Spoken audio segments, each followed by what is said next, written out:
If your childhood was anything like mine, you spent countless hours immersed in animated shows and movies. You went exploring with Dora and Boots, fought evil with the Powerpuff Girls, or solved mysteries with Blue's Clues. As we got older, some of us grew out of our cartoon phase, while others, like me, never did. I love cartoons.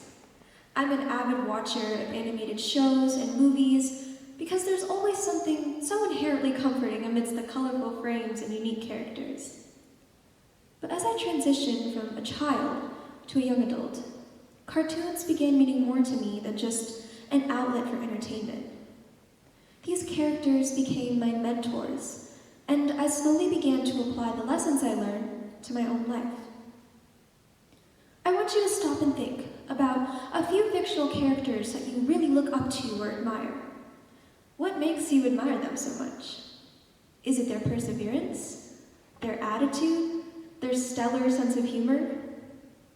Now what if I told you that you're not that different from your favorite fictional friends?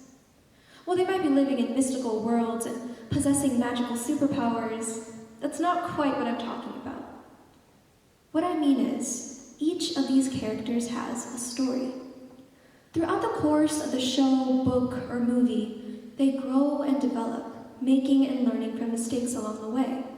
They face challenges, celebrate multiple victories, and experience losses.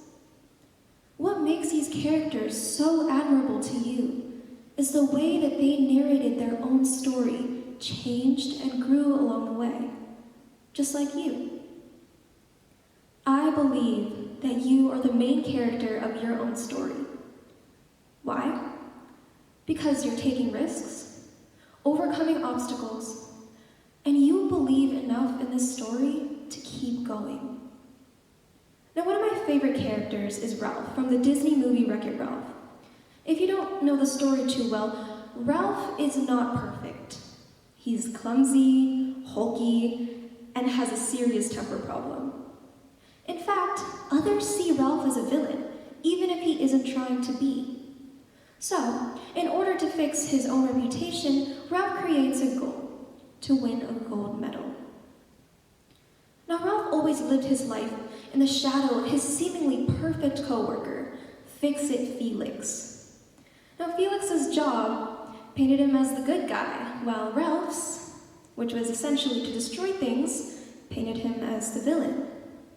This made it so that Ralph himself believed that he didn't matter, that the story wasn't about him. But once Ralph realized that he needed to be the one to change the narrative, to take control of his own reputation, he transformed into the main character. And this sparked Ralph's journey, his hero's journey. The hero's journey is a literary concept that's often studied in English class, but don't worry, I'm not here to lecture you. I just want to quickly go over the basics of it. Every story has a plot cycle of events: the exposition, rising action, climax, falling action, and resolution. These cycles happen when we encounter a drawback or a hurdle and we need to find a way to work through it. There will be hundreds of cycles in your lifetime, whether it's a little problem or something truly devastating. Sometimes these cycles will even overlap. So the hero's journey is essentially a set of cycles in which the hero, which can be any developing character, like you, transitions from their familiar, ordinary world into the unknown. And this usually happens when we decide to take risks. Throughout this process, they grow and change. They make friends, mentors, and might face challenges. They then return back to the ordinary world as a more experienced and changed individual. So even though Ralph, who was defined by his flaws, he was still the hero of the story because he grew and changed. And now you might realize that you and Ralph actually have a lot in common. So now that you're in charge of your own story, you need to believe that you are the main character. Otherwise, you might not be the best narrator. We all have moments of self-doubt and bad days where we feel like we've lost control, but we can't let that alter the ending.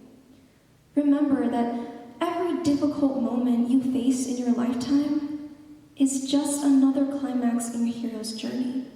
But this is your story. You're in control, and you're going to be okay. Also remember that you don't have to navigate your story alone. Let's not forget about the people who mold and shape us as well, the supporting characters. Every story has supporting characters who are always there by the protagonist's side, just like Dory from Finding Nemo or Olaf from Frozen. Your friends and family will always be there to help you out. But remember that even though they may be the supporting characters of your life, they're also the main characters of theirs. And just like you, they will face lows in their own hero's journey.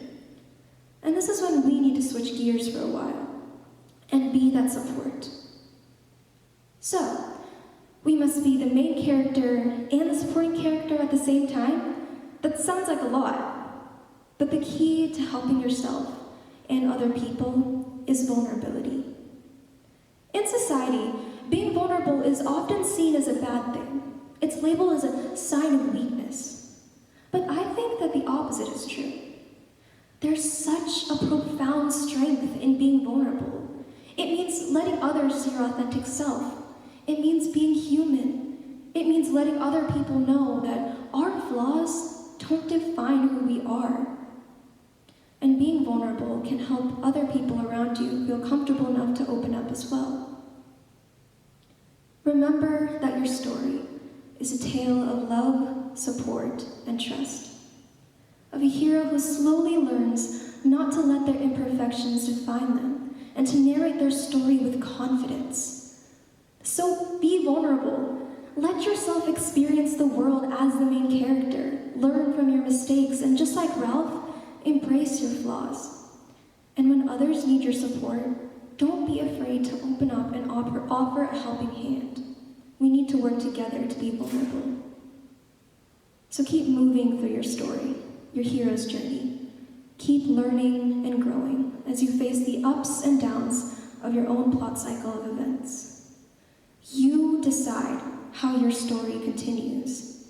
Remember, you're both the main character and the support when you need to be, and that's what makes you a hero.